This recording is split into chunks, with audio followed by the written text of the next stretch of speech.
Traditional chimichurri is parsley, oregano, garlic, vinegar, and olive oil. No heat, no butter. This is not that. Instead, today we're going to borrow those chimichurri flavors and transform them into a silky butter sauce with a lot of punch. One thing we are keeping the same, those rough chops and bold spices.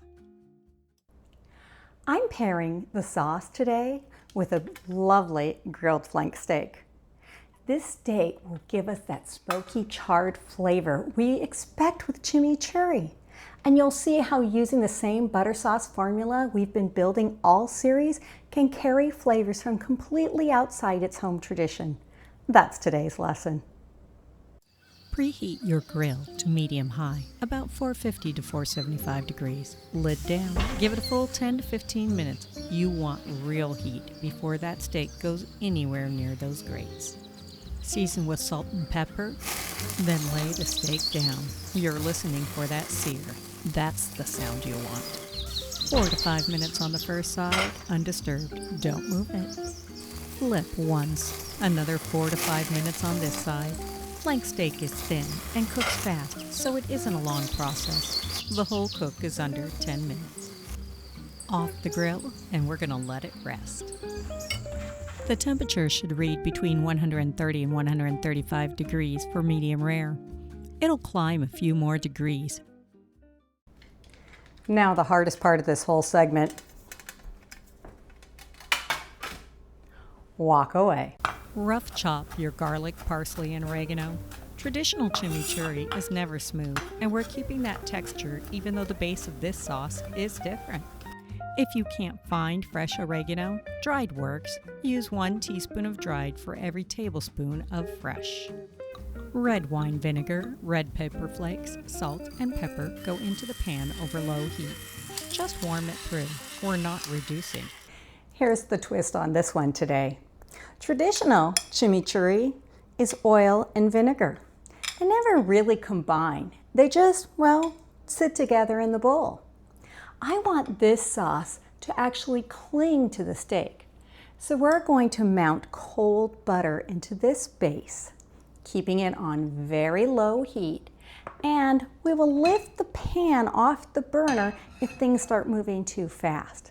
Same heat control technique that we've been using this whole series. We're not trying to recreate traditional chimichurri.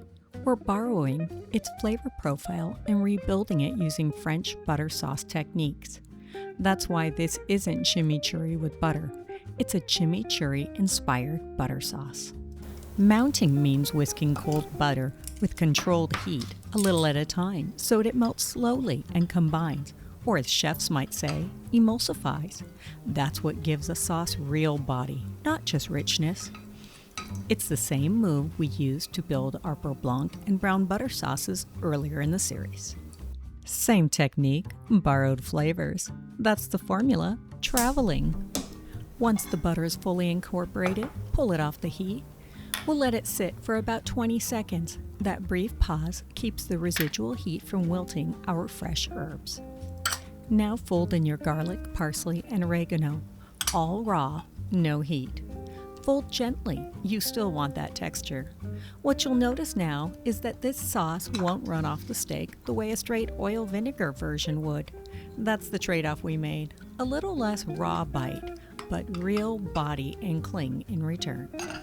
Slice against the grain, look for the direction of those muscle fibers and cut across them, not with them.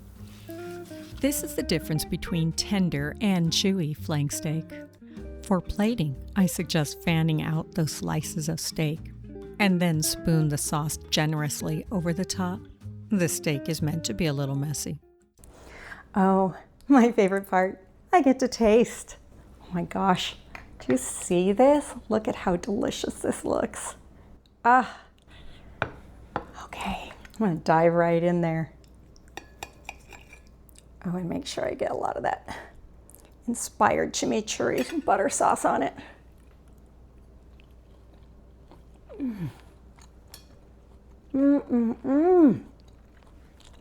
Oh my. Oh my. That is so good.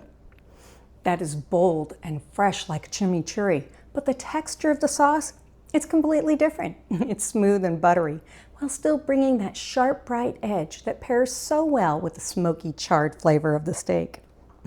I'm gonna get some more. Gosh, look at that. Look at that nice buttery sauce. I love this. The flavor may be Argentinian inspired, but the emulsion still depends on that same butter sauce formula. You've now seen the butter sauce formula used as a beurre blanc, a brown butter sage, a lemon butter sauce, and now we've modified a completely different culinary tradition entirely. That's the real lesson of this series. The formula can travel. If learning the formula behind sauces helps you cook with more confidence in home, then subscribe. This way, my videos will show up in your YouTube feed. Cream and Cloves is all about learning to master sauces at home. No culinary school required. This is what happens when you stop thinking of a butter sauce as one fixed recipe. The French technique stays the same, but the flavor can travel anywhere. Today, Argentina. In the next episode, we're going to go to Norway.